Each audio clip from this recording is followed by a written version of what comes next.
Class 4 subject maths. हमने कल students आपके सब्ट्रैक्शन की थी, इससे प्रीवियस टॉपिक था। आज हमारा टॉपिक है यूनिटरी मेथड।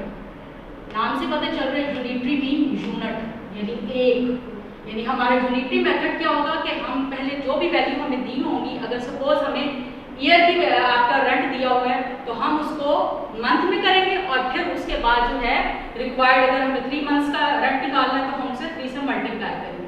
आपको ये डेफिनेशन से बहुत अच्छे तरीके से समझ आएगा। डेफिनेशन है इट इज अ टेक्निक, ये एक टेक्निक है फॉर सॉल्विंग अ प्रॉब्लम। जो भी आपको प्रॉब्लम दिया होगा by first finding the value of a single unit, यानी आप सबसे पहले सिंगल यूनिट की वैल्यू फाइंड करेंगे and then finding the necessary value, यानी जो रिक्वायर्ड वैल्यू होगी फिर हम उससे मल्टीप्लाई कर देंगे उस सिंगल यूनिट वैल्यू को। तो इस मेथड को हम यूनिटरी मेथड बोलेंगे।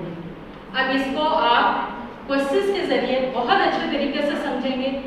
What is the cost, question number 1 है what is the cost of, cost निकालनी है आपने। ए पार्ट है 3 बनानास एट ₹36 पर डजन। 3 बनानास की वैल्यू निकालनी है, लेकिन आपको डजन की वैल्यू यानी 12 की वैल्यू दी हुई है। 12 की वैल्यू क्या है आपके पास, 12 बनानास की वैल्यूज है ₹36 और आपने फाइंड क्या करनी है, 3 बनाना की वैल्यू फाइंड करनी है।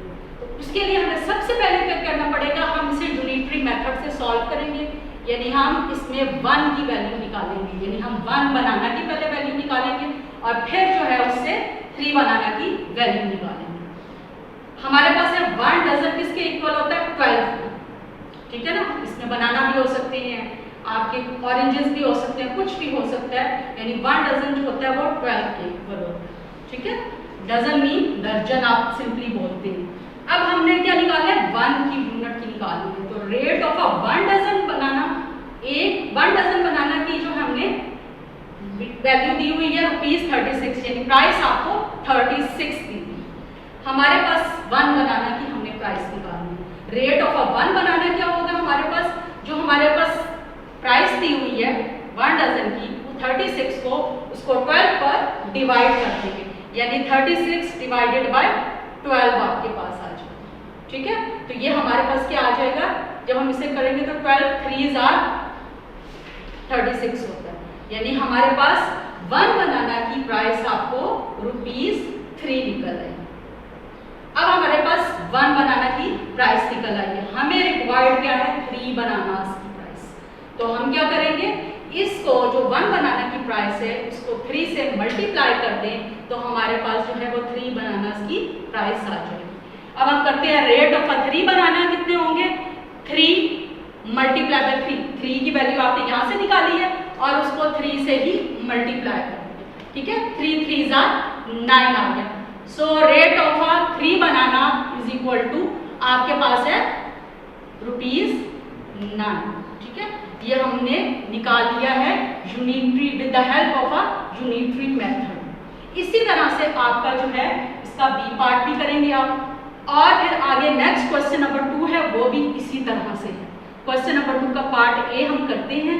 हमें क्वेश्चन नंबर 2 है solve these giving complete statements. इसको सॉल्व कर रहे हैं, जो आपको स्टेटमेंट दी हुई है उसकी with the help of this statement.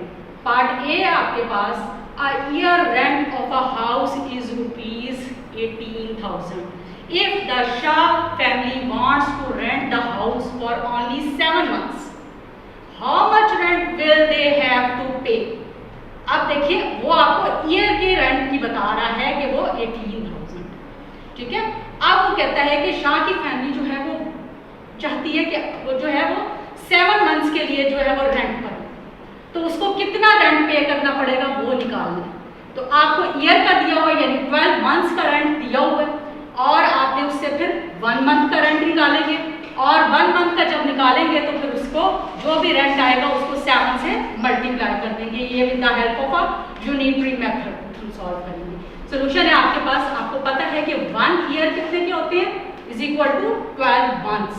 1 year is equal to 12 months होते हैं, ठीक है ना। एक साल में 12 महीने होते हैं। नेक्स्ट आपके पास आ जाता है कि हमारे पास 1 ईयर का रेंट कितना है, तो वो हमारे पास क्या है ₹18,000।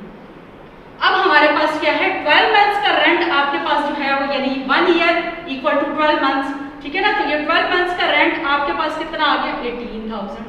अब हमने 1 मंथ का रेंट निकालना है। 1 month rent is equal to आप 18,000 को डिवाइड कर दोगे 12 से। जब आप 18,000 को 12 से डिवाइड करते हो तो आपके पास आता है 1500, ठीक है ना, जब आप कैंसिल करते हो। अब आ जाते हैं हमारे पास 1 मंथ का रेंट आ गया। जब 1 मंथ का रेंट आ गया तो हमें रिक्वायर्ड है यहाँ पर 7 मंथ्स का रेंट।